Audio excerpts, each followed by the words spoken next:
I'm Tim. Welcome to Watch One, and thanks for logging on. Today we are looking at the Rolex Oyster Perpetual GMT-Master II reference 116713LN, 40mm in a combination of stainless steel and 18-karat yellow gold.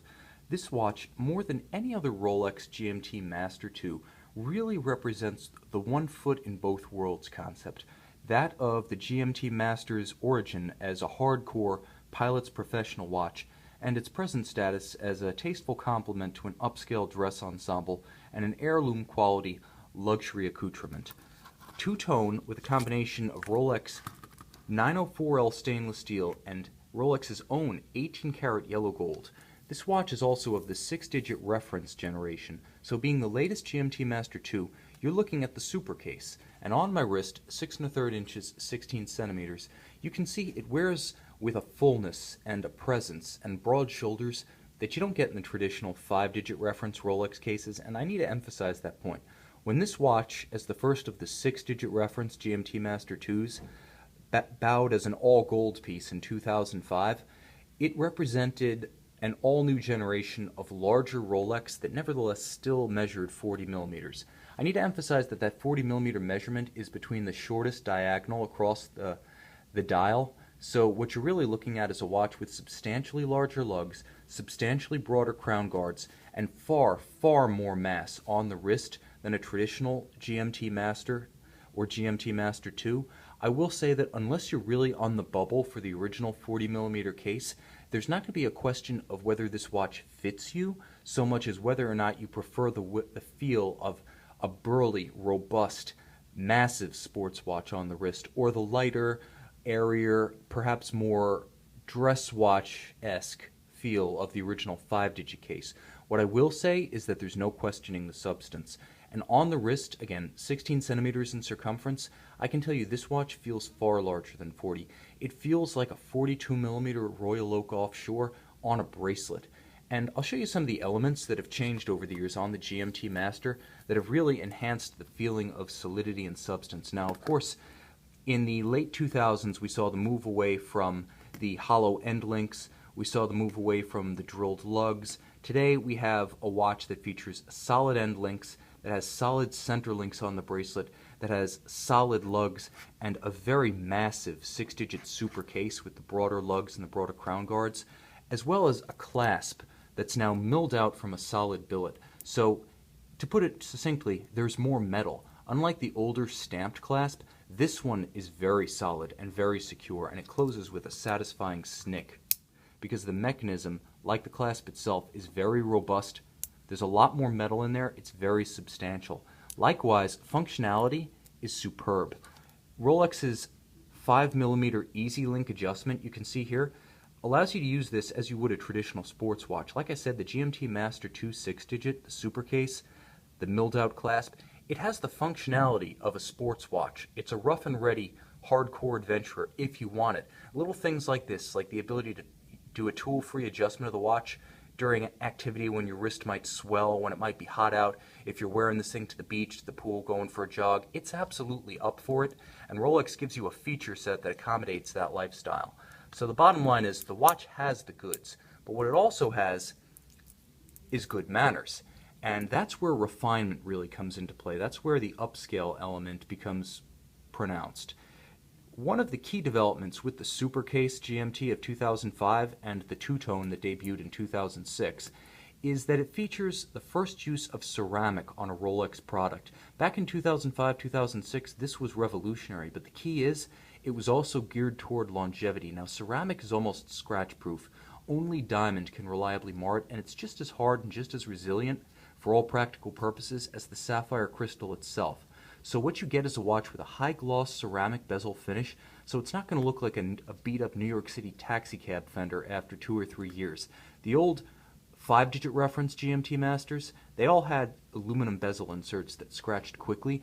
This will continue to look glossy and beautiful far into the future. It'll probably still look this good for the GMT-Master II and GMT-Master Centennial in 2054. But Rolex adds additional value, unlike others who will fill the ceramic well with a finish, perhaps a matte finish to contrast with gloss, or a base metal like steel. Rolex fills its ceramic wells, the numerals, the indices, the triangular index at 12, with gold. So you get more precious metal. And what you also get is the traditional full yellow gold bezel underneath the two-tone insert. So the two-tone is gold and it is steel. The case is steel, the bezel is gold, the central links and the crown are gold. And you get this combination of gold numerals and indices, the gold bezel itself, and the ceramic insert. It really is a material trifecta that's all Rolex. They make their own gold in their own foundry, they make their own steel, they stamp their own cases. Every part of the process, from the metallurgy to the manufacturing to the final finishing, is all Rolex. And that quality content continues inboard of the ceramic bezel. You can see on the dial, now it's a beautiful black lacquer, very glossy, but very visible. This is the GMT-Master debut of what's known as the Maxi dial. Feature first seen on the early 1990s Rolex Yachtmaster. What it essentially means is that the indices themselves and the lume attached, as well as the hands and the loomed portions of the hands, are larger. So you're getting larger applied yellow gold indices and yellow gold hands. In the past, for instance, 1954, 1955, when the first GMTs flew with Pan Am, these were printed elements and the hands were steel. Today, gold and superluminova, very large, applied, high quality, additional value content, but also longevity. These are not going to crumble, these are not going to oxidize, they're not going to rust or corrode in any way. So just like the ceramic itself, just like the higher quality 904L steel that Rolex uses, the watch is built for the long haul on the dial as well. And you can see one of the cues, one of the signatures of the 6-digit reference GMT, the green GMT hand and the green GMT-Master II printing on the dial. With only a few exceptions, for instance the black and blue, the GMT Masters of the 6-digit generation have featured Rolex's corporate color. It's sort of corporate, I don't want to call it a mascot because it doesn't have one, but its corporate calling card. The color green has intrinsic importance at Rolex, and so it's featured on a lot of anniversary watches. For instance, the Kermit, the Hulk, well-known examples of watches released from bedrock model lines with special color signatures to represent important anniversaries in Rolex history. And the green GMT hand is an icon of the 6-digit super case GMTs of the modern era, and that continues here on this two-tone.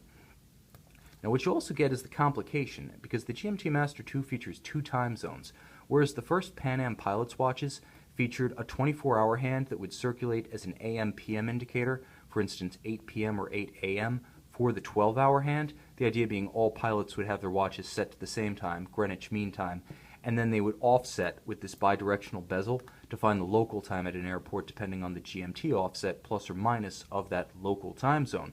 With the GMT-Master II of the 80s, and a tradition continued here in the GMT-Master II two-tone that I'm holding, you can set the hour hand and the 24-hour hand separately to represent 2 time zones, and then you can still offset with the GMT bezel to temporarily read 3 time zones. In a lot of ways, this watch, although it's fine, although it's finished, although it's refined, it has it all over those original pilot's watches in terms of durability, precision, and functionality. That really is the best of both worlds. Now, it wears large, but it wears with presence. It's got real substance to it, both in the metallurgy, the way it's forged, the way it's executed and finished. The modern GMT-Master II really is a luxury product in every respect, but it's got a beautiful history, and it continues to be a rough and ready companion, like I said, if you are looking for a sports watch that can mix it up. So this is a two-way player. For business suits, bathing suits, dinner parties, or pool parties, you really can't do much better than this Rolex Oyster Perpetual GMT-Master II 116713LN. And you can see it on our website, Watch You Want.